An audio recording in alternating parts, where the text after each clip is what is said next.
Shalom, dear friends from all over the world. We continue with Torah from Rebbe Nachman of Breslov. Torah that's very practical for us in our generation. Likutey Moharan, the Kitzer, version number 25. Achavei lon mana. Show us something. Brachos 8b. Every person must remove himself from the imagination and rise up to the intellect. Then he will not go after imaginary desires, that is, his animalistic desires, but rather he will follow his intellect. For the intellect absolutely rejects all bodily desires, and all these desires are the opposite of the intellect. The only existence these desires have is in the imagination, which is an animal faculty. For animals too possess the faculty of imagination, and they also have these same cravings. This is a reason why a person places his hands upon his sacrifice before offering it in the times of the Holy Temple, and why he must at that time confess all his sins over the animal, for all his sins are the product of the imagination. By placing his hands upon the animal and confessing his sins, all of his sins and his entire imaginative faculty are thereby transferred onto the animal, which corresponds to the imagination. Immediately following the placing of the hands comes a ritual slaughtering, whereby the animal is slaughtered as a sacrifice. Through this act, the imagination is subjugated and broken. This is the meaning of the verse. The sacrifices of Hashem are a broken spirit. It says in the Psalms, namely that the sacrifices are one and the same thing as the breaking of the imagination. Therefore, it is primarily from the Holy Temple where these sacrifices are brought that the spring of wisdom issues forth. Since one merits wisdom precisely through the breaking of the imagination. When the Holy Temple will be rebuilt, then the verse will be fulfilled. A spring will issue forth from the house of Hashem. May it happen speedily in our days, Amen. All this corresponds to the Shamir, which is the which became extinct with the destruction of the Holy Temple. The Shamir was a species of worm. It was able to eat through some of the stone. It was used in the construction of the Holy Temple, and back in the old days. So just as a stone is subdued and broken by the Shamir, so it is when a person breaks his heart of stone by the and follows the intellect. For a person must renounce the obstinacy of his heart, which corresponds to the imaginary faculty in the heart, and to what is literally the behavior of an animal. And he must break his heart of stone to follow the intellect. So when we see that this idea of the animal and the sacrifices was the idea of taking the animalistic part of us that we have to overcome and elevating it to the intellect. Okay, we have to go and make the intellect the first thing and not go after animalistic desires. We have to stop being so animalistic, so materialistic, so physical. And we have to keen in on the spirituality. So there exists a potential intellect, an actualized intellect, and an actualized and acquired intellect. Once a person has broken his imaginary faculty, his faculty of intellect then ascends, since when one rises, the other falls. However, the intellect is still only in potential. It is still necessary to use the intellect, that is, to seek and to think with it in the service of Hashem. When a person seeks with his intellect and puts it to use, his intellect then becomes actualized. This corresponds to the honey of the Sufim, Nofes, Sufim, which exist in the time of the Holy Temple, as in your lips drip with honey, Nofes. Alluding to the process whereby a person brings the sweetness of his intellect from potentiality to actuality through the faculty of speech, alluded to by the lips. Subsequently, when a person grasps with his intellect all that the human mind can comprehend, his intellect then reverts to acquired intellect. This acquired intellect is the only existence that a person has after his death, and this alone is all that remains with him. This is the concept of men of faith, a manna who lived in the time of the Holy Temple, as says in the Soita 48a. A manna implies lasting existence, it says in Shoftim. And the acquired intellect, which is the holy intellect, and understanding that one acquired and attained in Torah study and devotions, is the essence of a person's lasting existence after death.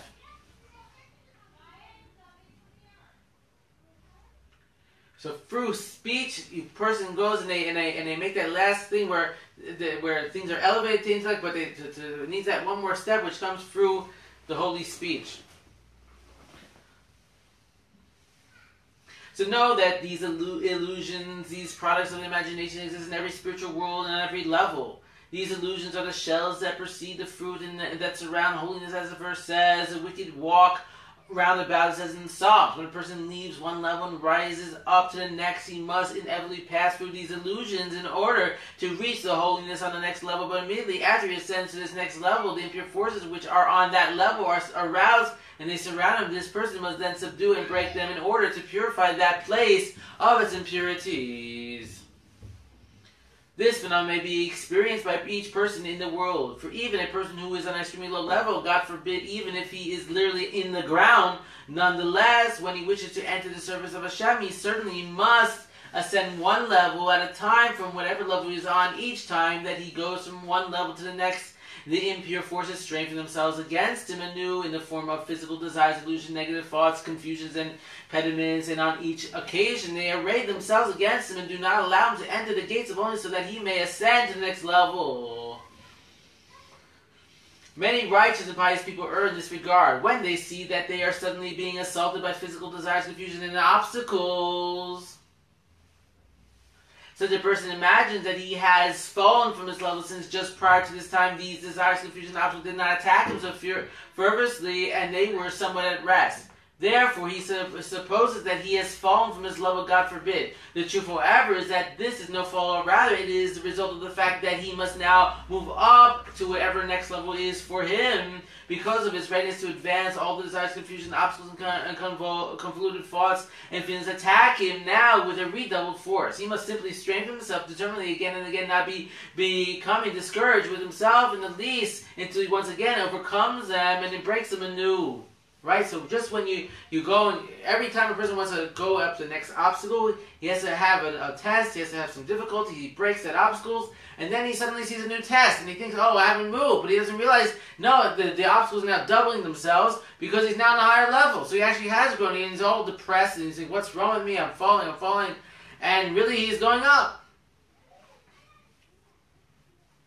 That's why we have to go and look for our good points. We have to not fall into depression. The key for the Satan to go and hurt us is depression. He goes after our mindset, our happiness, and once we're sad, then he can attack us and get us to do whatever he wants. Okay? Then he has control. And as long as you're happy, he has no control. Then when you go to that next level, you're going to say, look your good points. And you can say, oh, you know what? Maybe I'm not doing so bad. You know what? I'm doing better than I was doing. Maybe this really isn't me on a lower level falling.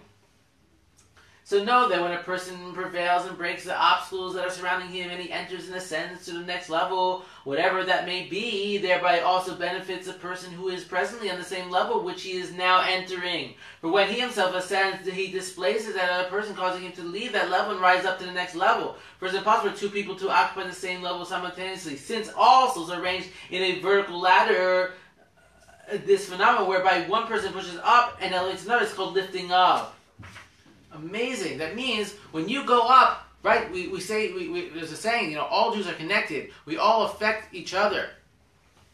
Okay? If you do something wrong, you're affecting your brother. We're all connected, one nation. So we see that now. No two people can be on the next level. So when you push and persevere yourself to go up, so even if that person who's higher than you, and you go to his level, even if he's not ready to go up, you force him to go up. So you're actually helping him. You see here, when you go and do mitzvahs and you're going to go and move your madrega up, You're helping all of Klal Yisrael. You see it right here from this Torah.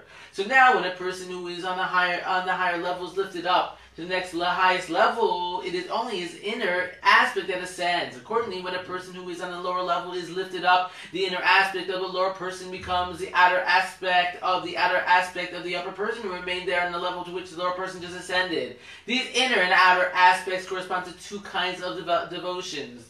The devotions of Torah study, prayer, and performance of the mitzvahs correspond to the inner aspect. The devotions of eating, drinking, and other physical needs correspond to the outer aspect. In fact, the outer devotions of the person located on the higher level radiate more and are more praiseworthy than the inner devotions of the person located on the lower level. Because of this, the inner aspect of the lower person becomes a clog for the outer aspect of the upper person. That's what we say. Tzaddikim, it says, the sages, when they talk mundane talk, people look at them, oh, how can they talk mundane matters? But their mundane matters are like your Torah study on the same level. So same thing over here. Okay? So a person's mundane matters, can, when he goes up on Madrega, is now higher than the person below him's Torah study, possibly. So it just shows you the view. Everything is a Madrega. Constantly climbing ladders, and you shouldn't look behind you. You want to, every day is a new day to begin to accept the Torah anew, to grow and persevere. It is impossible to subdue the impure forces on any given level except through revealing the greatness of the Creator. So it is taught in the Ari's mystical writings on give thanks to Hashem, call on His name. That is, this song was placed where it is in order to subdue the forces of impurity in the world of Yitzir formation.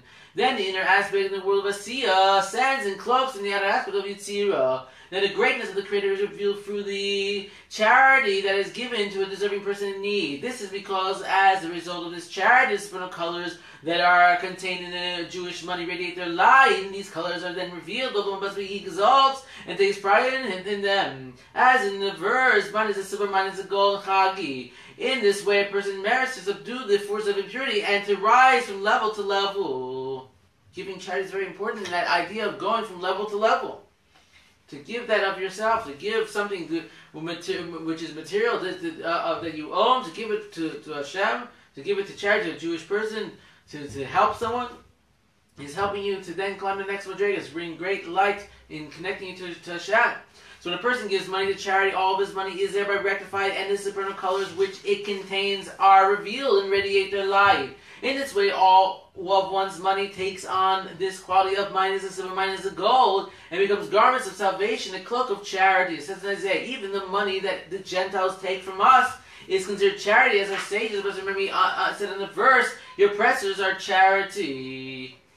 It says in Baba 9a, know, however, that the beauty and splendor here of these supernal colors is revealed only when the money is in the possession of a Jew, as in Israel, in whom I take pride, as Pa'ar, says in Isaiah, consequently, when these resplendent colors are irradiating, everyone desires to look at this money. This is the reason why the Gentiles so crave the money and the dinar, small coin of a Jew, as if they have never seen money in their lives. Since these supernal colors do not radiate their splendor in non-Jewish money. Therefore, the Gentiles are called Rashim, poor, as our sage of blessed memories has stated. We wary of the ruling authorities, Rashus. And Avos, which says this, the Gentiles are poor and impoverished, lacking any satisfaction from their money as if they are actually poor. Thus they desire Jewish money, since it is there that this splendor and beauty reside. But know that just as soon as a Gentile receives money from a Jew, the beauty and the splendor that are in that money disappear. Therefore the Gentiles constantly demand more and more money from the Jews, and they forget about the money that they've already received, because its beauty disappears as soon as it comes into the non-Jewish hands. This is alluded in the same Mishnah, be wary of the ruling authorities, for they do not befriend a person except for their own benefit, when they can see the supernal colors radiating in the money. Supernal colors are the colored lights of Hashem's name. Yukevavke, as expressed in the verse, a song of David, Hashem, Yukevavke, is my light and my salvation, says in Psalms 27:1. My light refers to the colored lights which radiate from this name. And my salvation, Ishi, it corresponds to the garments of salvation, Yesha. Salvation also connotes the idea of looking at something, as in the verse, they look, Yisho, to Hashem. All this is connected to the letters Chaf Vav, which have the numerical value of 26, which is the numerical value of Hashem's name Yukei Vav, and to the letters Taf Lamed, which spell the word Tel, mount, that everyone turns towards and desires to look at. When you combine the two letter pairs together, Chaf Vav and Taf Lamed, they spell Koitel wall.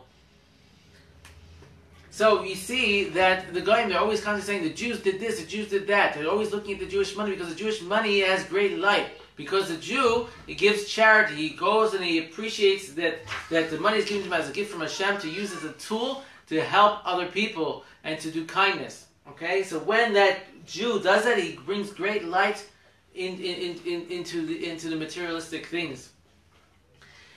However, when a Jew is frivolous with his money, he doesn't use it for the proper perspective to serve God, to help people. He doesn't give charity. He's not kind to his brethren.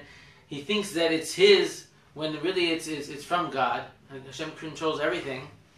And so then it doesn't have the same light. So it's like, maybe it's Kamo, the same idea that the guy, with a non-Jew, he is receiving that money from the Jew, suddenly the lights of it disappear. It loses that holiness. So for it to be holy, a person has to give charity. He has to go and be proper with it. And do business faithfully and honestly. So another strategy for doing the forces of impurity is that a person should make himself happy and rejoice exultantly over his own good point, that he merited to be a Jew and to draw close to Hashem. And he should also bring himself to joy that he merited to draw close to men of truth and to the true tzaddikim who guide and lead him on the path of truth. As long as he has merit, no matter what else happens, he still has eternal hope. By means of this joy, he breaks the obstacles at each level, and then he enters the next level up. Right? So the key to going and climbing different levels is to always be happy. This is where Rebbe Nachman used to go, and he said, when you fall down, serve God simply. When you're up, you can make complicated hangagos. You can go and do kavanos. When you're down, try to do things simply. Try to just be joyous in a simple love of Hashem, the commandments. Do things in a way that it's not so pressured. When you're up, you put everything, give 200%. He says if you give 200% when you're up, then you're not going to have those down days. Okay, but when you're down, he used to go and say, he used to joke around with children, he used to play around, even as an adult. He joked around, he made sure he was happy. Because happiness is the only way you can go and ascend levels. You're trying to go and do many madrigas.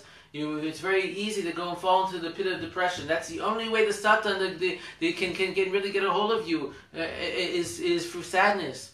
So you break all sadness with the idea of knowing that you're a Jew. A person who realizes that he's a Jew, he's been given all the mitzvahs and the commandments, and this is the greatest gift in the world, and he has what to be happy about, because all types of things, materialistic things and idealities, they all have sadness in them. There's always a way where something can say, you know what, that's not perfect enough, it's not good enough. There's sadness in this, there's sadness in that. But in the fact that you're a Jew, that you've been given the Torah and the commandments, that you have a God, okay? No matter what you do, you can try to convert to Islam, you can try to convert to Christianity, but if you're Jewish, you can't, okay? Because God is still with that holy spark of that soul.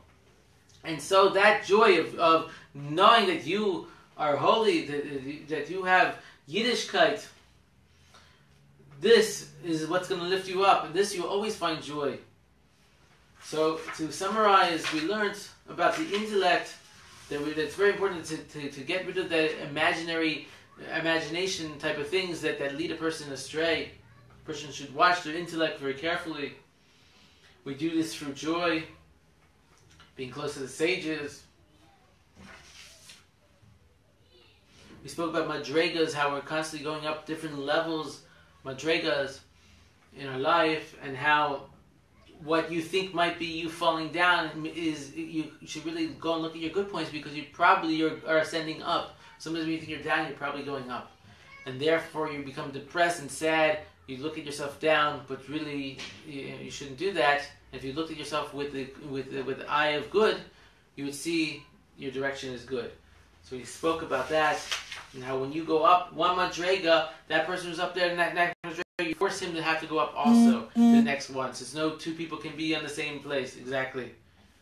Some beautiful, beautiful Torahs here. And the main thing we ended was you got to be happy. You got to find happiness, because that's what's going to help you.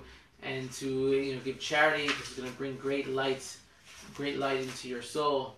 And that summarizes the lesson. I hope you listen to the whole thing. Please share the video. It's very important to share and spread Torah to the world. All the best. Thank you.